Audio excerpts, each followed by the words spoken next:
Hello दोस्तों, मैं संदीप आप सबका अपने यूट्यूब चैनल ज्ञान आरबीएल में स्वागत करता हूं। दोस्तों बता दें आपको कि ये हम शुरू करने से पहले, क्योंकि आज हमारा कौन सा वीडियो है दोस्तों, पांचवा वीडियो किसका, हिंदी साहित्य के इतिहास का। इस पर हम हिंदी साहित्य पूरी कंप्लीट करने वाले हैं। और हम बता दें जो हमारा दूसरा चैनल है, अभी तक आप लोगों को अगर नहीं पता है कौन सा है, वो हमारा ज्ञान एजुकेशन आरबीएल दोस्तों। उस पर हम क्या कर रहे हैं, ग्रामर पूरी कंप्लीट करवा रहे हैं, जिसमें हमने वर्णमाला पूरा का पूरा कंप्लीट करवा दिया है 6 पार्ट में। और उस पर हम पूरी हिंदी कंप्लीट कराने वाले, रस छंद अलंकार समास संधि जितनी भी प्रॉब्लम आपकी, संज्ञा क्रिया विशेषण सब कुछ कराने वाले हैं। तो उसे भी सब्सक्राइब कर लीजिएगा, उसका हम लिंक नीचे दे देंगे, ठीक है। तो उस पर निरंतर वीडियो आ रही हैं। हमने वर्णमाला 2 दिन में पूरा समाप्त कर दिया, ठीक। तो उसे जाकर के देख सकते हैं, उसमें 5 पार्ट में हमने पूरा वर्णमाला समाप्त किया है। उसको हम लास्ट में बता देंगे आप किस प्रकार से देख सकते हैं। तो चलिए आज देखते हैं दोस्तों, हिंदी साहित्य के इतिहास में हम आदिकाल चीजें देख रहे थे, और अब हम बात करने वाले हैं कि आदिकाल के प्रथम कवि, ठीक है। देखिए एक चीज समझिएगा कि आदिकाल या हिंदी का प्रथम कवि, जो आदिकाल का प्रथम कवि होगा वही हिंदी का भी हमारा प्रथम कवि होगा, ठीक। ये चीज भी आपको पता होनी चाहिए। और एक चीज और बता दें दोस्तों कि कई सारे कवि हैं, कई सारे विद्वान हैं जो अलग अलग लोगों को अपना क्या मानते हैं, प्रथम कवि मानते हैं। क्या अपना अलग अलग प्रथम कवि मानते हैं। तो सबके बारे में देखने वाले हैं, डीपली देखेंगे। तो आप लोग बने रहिएगा, ठीक है। अगर नए हैं चैनल पे तो चैनल को सब्सक्राइब कर लीजिएगा। तो चलिए देखते हैं आज हम आदिकाल के या हिंदी का प्रथम कवि, ठीक है। देखिए यहाँ से इस बार एक क्वेश्चन पूछा गया था अपना जो जेल वार्डन का पेपर हुआ है हाल ही में, ठीक। तो चलिए शुरू करते हैं। देखिए एक तरफ इतिहासकार हैं यानी विद्वान हैं, और दूसरी तरफ प्रथम कवि उनके अनुसार कौन है। तो देखिए सबसे पहले बात करने वाले हैं हम आचार्य रामचंद्र शुक्ल जी की। तो इन्होंने मुंज या भोज को अपना प्रथम कवि माना। किसको, मुंज या भोज को। और वहीं बात कर ले हम दूसरे नंबर पे चंद्रधर शर्मा गुलेरी जी। तो इन्होंने मुंज को अपना प्रथम कवि माना है। यानी अगर पूछेंगे मुंज किसके अनुसार प्रथम कवि हैं, तो आप बता देना आचार्य रामचंद्र शुक्ल और गुलेरी के अनुसार।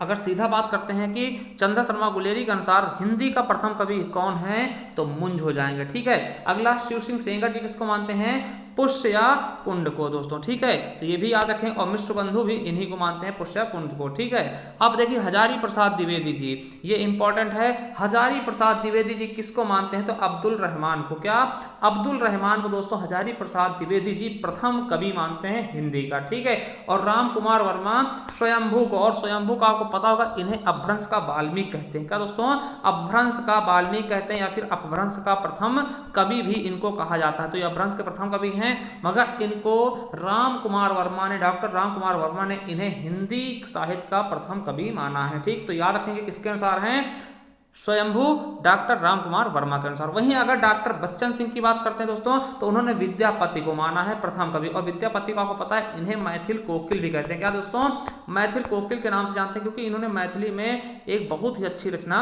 लिखी थी, तो इसलिए इनको मैथिल कोकिल कहते हैं। और अभिनव जयदेव के नाम से भी इनको जाना जाता है। क्या दोस्तों, अभिनव जयदेव के नाम से भी इनको जाना जाता है। चलिए अगला देखते हैं, गणपत चंद्र गुप्त। इन्होंने किसको पहला कवि माना, तो शालिभद्र सूर्य को दोस्तों। और यही शायद आपके एग्जाम में पूछा गया था, ठीक है।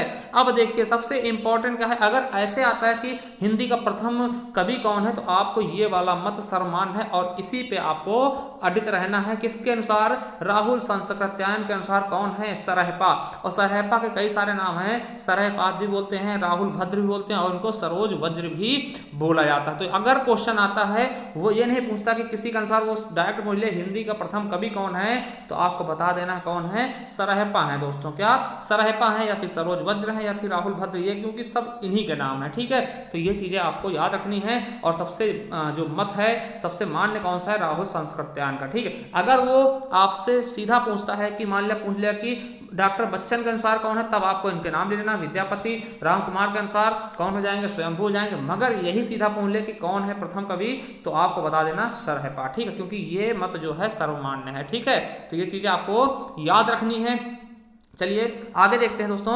अब आदिकाल की प्रथम रचना, देखिए अगर सरहपा क्या है प्रथम कवि है तो इनकी जो पहली रचना होगी वही प्रथम रचना होनी चाहिए, मगर इनकी कोई रचनाएं मतलब कि अभी संरक्षित नहीं है, अभी हाल मतलब इनकी सारी रचनाएं क्या हैं कोई मिली नहीं है। ठीक, तो इसलिए पहली हिंदी की रचना कौन सी, श्रावकाचार, और यही एक रचना है जिसे सबने मत प्रदान किया है। तो श्रावकाचार क्या है, हिंदी की पहली रचना है, 933 ईस्वी में लिखी गई दोस्तों। और किसके द्वारा लिखी गई है, आचार्य देवसेन द्वारा। किसके द्वारा, आचार्य देवसेन। क्या श्रावकाचार का रचनाकार कौन है, आचार्य देवसेन। ये क्या है दोस्तों, तो जैन कवि है। क्या है, जैन कवि है दोस्तों। कौन, आचार्य देवसेन। ठीक है, तो इनके बारे में याद रखेंगे। हिंदी की प्रथम रचना या फिर आदिकाल की प्रथम रचना कौन सी जाएगी, श्रावकाचार 933 ईस्वी में लिखी गई। ठीक है, अब देखिए अब ये जो रचना है श्रावकाचार किस में लिखी गई दोस्तों, तो अपभ्रंश प्रभावित पुरानी हिंदी में लिखी गई है, और काव्य रूप कैसा है, मुक्तक है, और यह एक उपदेशात्मक रचना है दोस्तों, जैन धर्म की उपदेशात्मक रचना है। ठीक है, तो ये भी याद कर लेंगे। ठीक है, चलिए अब देखते हैं आदिकाल से सामान्य कुछ विशेषताएं दोस्तों। देखिए वैसे ये कंपटीशन के लिए कोई ज़्यादा माने रखती हैं, मगर आप जब आप मान लिया कोई डिग्री लेना चाहते हैं, आप मान लिया बीए कर रहे हैं, एमए कर रहे हैं, या फिर कुछ और कर रहे हैं, या फिर नेट के लिए, तो उसके लिए ये चीज़ें हो जाती हैं। क्या है, थोड़ा थोड़ा इनके बारे में देख लेंगे। ठीक है, अब देखिए आदिकाल की विशेषताओं को दो भागों में बांट सकते हैं। विशेषताएं क्या क्या थी, पहला भाव पक्ष विशेषताएं। आपको पता है कि आदिकाल में दोस्तों क्या होता था, युद्धों का वर्णन होता था, मतलब वीरों की गाथा का वर्णन किया जाता था। जो इनके कवि होते, दरबारी कवि होते, तो इनकी क्या करते थे दोस्तों, बड़ाई करते थे ना, वीरों की गाथा का वर्णन करते थे। युद्ध का सजीव वर्णन, मतलब युद्ध का सजीव वर्णन क्या होता है कि आंखों देखा, ठीक, सजीव का होता है लाइव जैसा, ठीक, लाइव जैसा प्रोग्राम वो देखते थे। ठीक है, साथ में लड़ने भी जाते थे दोस्तों। ठीक, तो वो क्या करते थे, आंखों देखा वर्णन करते थे। श्रृंगारता का वर्णन, मतलब श्रृंगार रस का भी वर्णन बहुत अच्छे ढंग से करते थे। ठीक है, तो ये चीज आपको पता होना चाहिए। और देखिए प्रकृति के आलंबन और उद्दीपन दोनों रूपों का चित्रण, मतलब प्रकृति को दोस्तों आलंबन और उद्दीपन दोनों तरीकों से चित्रण करते थे दोस्तों, यानी कि ये ब्रेकअप और पैचअप दोनों तरीके का बहुत अच्छे से वर्णन करते थे प्रकृति के साथ। अब मान लिया देखिए क्या है, वियोग श्रृंगार। वियोग में क्या होता है दोस्तों, वियोग में मान लिया किसका मौसम आ गया दोस्तों, ठीक है, वियोग में अरोर हो और बारिश का मौसम आ गया तो वियोग जैसा ही है ना। और आलंबन क्या है दोस्तों, सावन का मौसम। ठीक, ये क्या है, ये मतलब कि क्या करता है कि उनकी नजदीकियां बढ़ाता है। ठीक है, ये चीजें आप समझ लीजिए। और देखिए रासो ग्रंथों और दरबारी साहित्य की प्रधानता थी इसमें, रासो ग्रंथों की और दरबारी साहित्य की प्रधानता थी दोस्तों, आपको ये पता होना चाहिए। चलिए अब कला पक्ष में देख लेते हैं, कला पक्ष क्या है सिस्टम इसका। ठीक है, अब देखिए कला पक्ष में क्या है, प्रबंध व मुक्तक दोनों प्रकार की रचनाओं का वर्णन किया गया इसमें। ठीक है, दोनों प्रकार की रचनाएं की गई हैं। ठीक है, थोड़ा छोटा कर लेते हैं। और देखिए डिंगल और पिंगल शैली का इस्तेमाल किया गया। डिंगल क्या होता है दोस्तों, डिंगल अपभ्रंश और राजस्थानी का मिश्रित होता है, जिसको हम डिंगल बोलते हैं। और पिंगल क्या होता है, अपभ्रंश और ब्रज का मिश्रित होता है। ठीक, तो ये दोनों शैलियां प्रधान यूज किया गया है। अब देखिए छप्पे की प्रधानता, छंदों की प्रधानता थी, आपको बता दें।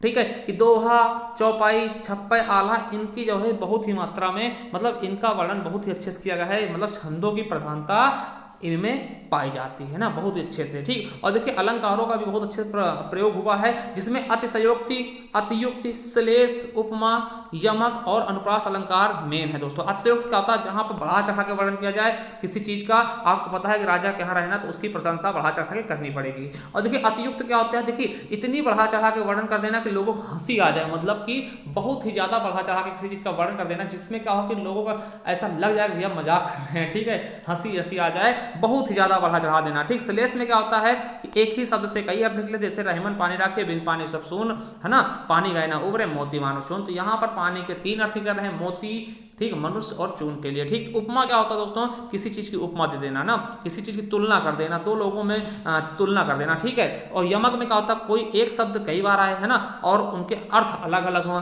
ठीक है, जैसे आपने देखा होगा, ठीक है, लाल चेहरा नहीं तो लाल किसके, एक लाल का अर्थ होता है दोस्तों पुत्र, एक लाल का अर्थ होता है क्या, रंग। ठीक, अनुप्रास का होता है जब कोई वर्ण की आवृत्ति होती है, जैसे तरनी, तनुजा, तर, तमाल, तरवर, बहुछाय, इसमें क्या ता की आवृत्ति कई बार हो रही है, तो यहाँ पे क्या हो जाएगा अनुप्रास अलंकार। तो इन अलंकारों की प्रधानता अधिक थी दोस्तों। अगर इनकी पृष्ठभूमि की बात करते हैं, बस इनसे ज़्यादा कुछ आएगा है नहीं, ठीक है, मगर हम थोड़ा सा देख लेते हैं। देखिए धार्मिक स्थिति कैसी थी उस समय की, तो मूर्ति पूजा हो रहा था, अंधविश्वास फैला हुआ था और हिंदू धर्म क्या था, पतन की ओर जा रहा था, ठीक है। और आर्थिक स्थिति की अगर हम बात करते हैं तो मध्यम व निम्न वर्गों, जो निम्न वर्ग के लोग थे उनकी बहुत दयनीय स्थिति थी। व्यापार करने के लिए कोई प्रणाली निश्चित नहीं थी और अधिकतर लोग क्या थे, कृषि व मजदूर पर आश्रित थे ना, कृषि व मजदूरी पर आश्रित थे दोस्तों, ठीक है। अब राजनीतिक स्थिति की बात करते हैं तो भारत में केंद्रीय सत्ता का अभाव, मतलब क्या कि पूरे भारत में कोई एक राजा नहीं था, मतलब छोटे छोटे प्रदेश में बटे हुए थे राजा और उसी छोटे प्रदेश को अपना मानते थे, बाकी सबको दुश्मन समझते थे ना, एक दूसरे में लड़ जाते थे, ठीक है। और छोटे छोटे प्रदेशों में विभक्ति हमने बता दिया। और राजाओं की संकीर्ण मानसिकता, मतलब छोटी सोच थी कि वो एक अभी नहीं सोचते थे पूरा भारत हमारा एक रहे ना, ऐसा कुछ नहीं सोचते थे। वहीं सामाजिक स्थिति बात करते हैं तो छुआछूत था, ठीक है, पितृसत्तात्मक परिवार था और स्त्रियों, जो स्त्रियां थी दोस्तों उनकी स्थिति क्या थी, दयनीय थी, क्या थी, दयनीय थी दोस्तों, ठीक। तो हम आज यही तक है, थोड़ा सा हम आपको बता दें किस प्रकार से आप हमारे दूसरे चैनल पे जा सकते हैं, वहां से आप किस प्रकार से सब कुछ अच्छे से पढ़ सकते हैं, तो उसके बारे में बता रहे हैं, थोड़ा सा वेट करिएगा। चलिए देखते हैं किस प्रकार से आप जा सकते हैं। देखिए सबसे पहले आपको अपने YouTube चैनल पर आना और यहाँ पे सर्च कर देना है आपको ज्ञान एजुकेशन आरबीएल लिख के, कहाँ पे, आप यहाँ पे सर्च करेंगे ज्ञान एजुकेशन आरबीएल, तो हमने देखिए लिख दिया, ऐसे लिख देंगे, ठीक है, ज्ञान एजुकेशन आरबीएल। और जैसे ही आप इसको क्या करते हैं दोस्तों, सर्च कर देते हैं, ठीक है। सर्च करने के बाद आपका ये खुल गया, देखिए इस तरह से लोगो आएगा, ठीक है, इस तरीके से लोगो आपका आ जाएगा। ये देखिए आपको नोटिफिकेशन भी इस तरह से, इसको बेल आइकन भी प्रेस कर देना और इसको व्हाइट कर देना, ठीक है, रेड होगा व्हाइट कर देना अगर आपने सब्सक्राइब नहीं किया तो। इस पर जाएंगे, जैसे इसको खोलते हैं दोस्तों, किस प्रकार से देखिए, फिर आना आपको प्ले लिस्ट वाले ऑप्शन पे। किस पे दोस्तों, प्ले लिस्ट वाले ऑप्शन पे आप जैसे ही आते हैं, देखिए यहाँ पर आएंगे, ये देखिए हमारा दिख रहा है या क्या है, संपूर्ण हिंदी न्यू बैच, तो इसी पर आप क्लिक करेंगे। ये देखिए इस पर हम क्लिक करते, देखिए 6 अभी वीडियो अभी 6 ही हैं, निरंतर बढ़ते रहेंगे। देखिए 6 पार्ट में हमने पूरा वर्णमाला समाप्त कर दिया है, ठीक है। तो यहाँ पर आके आप ये सब देख सकते हैं। इसके अलावा देखिए हिंदी साहित्य के हमने बहुत अच्छे वीडियो बनाए हैं दोस्तों, इस पर जाकर के आप 10 वीडियो देख सकते हैं कि कौन सा क्या प्रथम है, उपन्यास के बारे में बताया, कहानी के बारे में बताया, नाटक के बारे में बताया, यात्रा वृत्तांत के बारे में बताया, जीवनी के रिपोर्टाज क्या है, संस्मरण क्या है, रेखा चित्र क्या है, निबंध क्या है, आलोचना क्या है। इस तरीके से हमने बहुत अच्छी वीडियो आपके लिए इसमें दे रखी है और उत्तर प्रदेश स्पेशल भी इसमें आपको मिल जाएगा, तो बहुत कुछ इसमें मिलने वाला। तो इस चैनल को सब्सक्राइब कर ले और जाइए सब देखिए जाके, क्योंकि इस पर हम संपूर्ण हिंदी, देखिए इसी जो ये प्लेलिस्ट है इस पर हम संपूर्ण हिंदी आपको पढ़ाने वाले हैं। देखिए हिंदी, संपूर्ण Hindi new batch all exam 2021, इसमें पीईटी जो पेट के एग्जाम होने वाले, यूपीएसआई, लेखपाल, पूरा अच्छे से हम सिलेबस कवर करने वाले। एक बार जरूर जाइए देखिएगा और अगर समझ में आया तो आप सब्सक्राइब कर लेना चैनल को। थैंक यू, धन्यवाद।